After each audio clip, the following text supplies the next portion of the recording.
Assalamualaikum warahmatullahi wabarakatuh. Saya Subhandi APMSI, Ketua Dewan Pimpinan Kabupaten Korps Pegawai Republik Indonesia Kabupaten Aceh Tengah.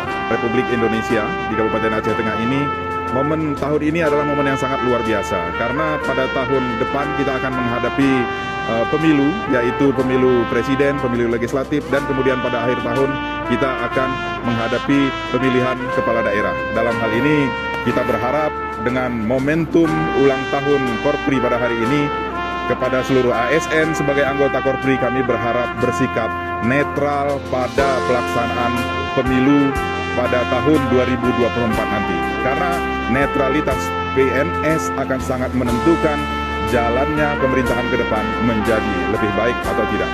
Kami berharap bahwa netralitas tetap dijaga sehingga pemerintahan akan menjadi lebih baik sebagaimana yang diharapkan oleh masyarakat. Ini saja yang dapat kami sampaikan. Wassalamualaikum warahmatullahi wabarakatuh.